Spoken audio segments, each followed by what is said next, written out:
Hello guys, hello everybody, welcome to my channel. My name is Galina. I'm running CoinGirl social media for several years already, and I'm helping people here with airdrop farming and specifically talk about farming with multiple accounts. So in this video I also want to comment on some messages I received since my last video. The link for the last video will be in the description, as well as the playlist about multi farming, and actually also sample lesson from my course how to farm correctly and be eligible for the airdrops with multiple accounts.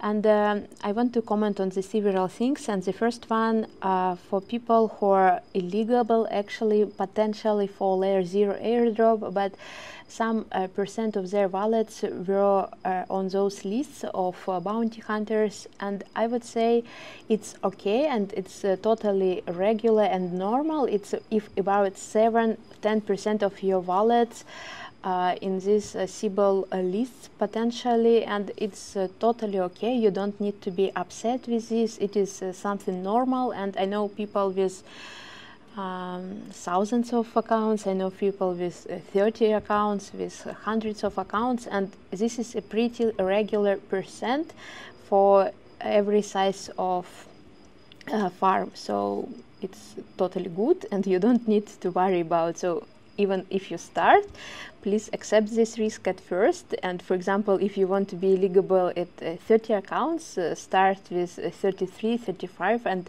at the end maybe like the same percentage will be eligible, maybe 90%, 97%, and this is a good start anyway.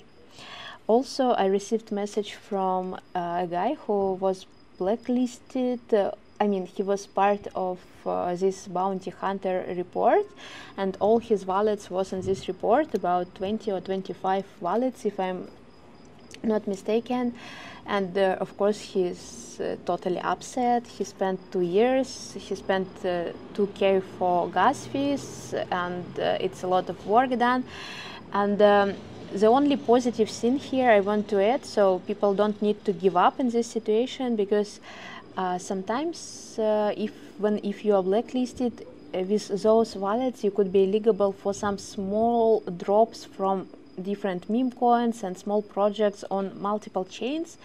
And of course you are not gonna be eligible potentially for the casino airdrop with this wallet, because once layer 0 report will be public with sybil list, most probably other project will use the same list, and you're not gonna be part of other airdrops. But for some small drops with meme coins, I think it's totally acceptable, because they will put a lot of different accounts in their list for airdrops. They need a lot of users.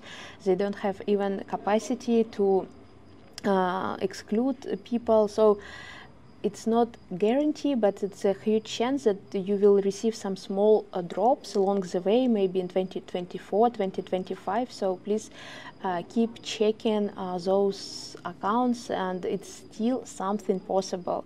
Because do you remember Arbitrum? It was a good drop from Arbdosh. It was a few good drops in Solana for Jupiter airdrop, and even people who was not part of Jupiter airdrop but they did the transactions, they were part of other small drops. I don't remember meme coins. Yeah, there were many of them actually, at least several, and other chains. So if you are doing transactions with the wallets which are already marked as sybil and you have a good history, so you could be eligible in a longer way for some small drops. So keep checking those wallets, and maybe they will give something for you. So please don't give up. But I understand that it's a horrible situation and you could be totally upset. That's normal. Also about the checkers for airdrops, because you see some checker when you could put your address and check if you are sybil, if you are not, if you are eligible or not. And people checking wallet by wallet. If, for example, if you have 15 wallet and you put all the wallets one by one, minute by minute. In this checker, it's also risky, and never do this. Please make it the same way as you farm airdrops, and how I teach farm airdrops, using proxies and using anti-detect browser. So please make sure you are doing it smartly, because who knows, maybe those guys who are behind those checkers, maybe they're exactly the guys who are putting your wallets into these sybil reports. We never know, they could use your IP, and it's not what we want actually. So use proxy and anti-detect browsers, and if you are not using proxy yet, I will put the link in the description for the proxy I use for the setup. I also teach how to use it, so make sure you use the good proxies, because if you try to save money here, you could get more problems later on. So it's a good idea to have a good proxies from start. So I will put the link in the description, but if you want detailed instructions, it's everything inside the course. And the last thing actually here about your expectations from airdrops, because sorry, it's too late already actually. Some people, they expect, let's say, 3K of dollars, 5K of dollars from one single wallet for only one project, for example, for ZK Sync. And I think that it is kind of expectation too high. For me, maybe it's could happen, maybe you could receive such a great amount of money for a single wallet, but I would say not being upset at the end. I would say my expectation is about 1K, maybe 1.5K for one wallet, for one project.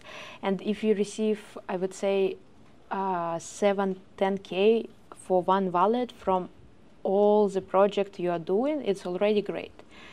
And maybe it could be better and bigger, but I, for example, for myself, I don't set expectations that high, so I don't being upset after it. So it's also something I wanted to comment on. And also at the end, Brian from Layer Zero, he's keep tweeting about sybil reports, and I would say from those bounty reports, the main actually methodology how people put those wallets are on chain activity and the similarity of those transactions. So the most important part here actually to being unique and original with those transactions you are doing. And please also check the sample lesson, as I said, with on-chain activity. It's a very good one, and it will help you along the way. And also the mistakes many people do, and it's easy to be catched in such reports, is how you update your wallets, fund your wallets, sorry, and how you send the money from wallets to exchange back. So it's also a good thing to know and remember, because it's the most popular mistake I see so far. And also I will put the link here, not the link, I will put the screenshot here of also one of their reports from Brian. Never link wallets between each other.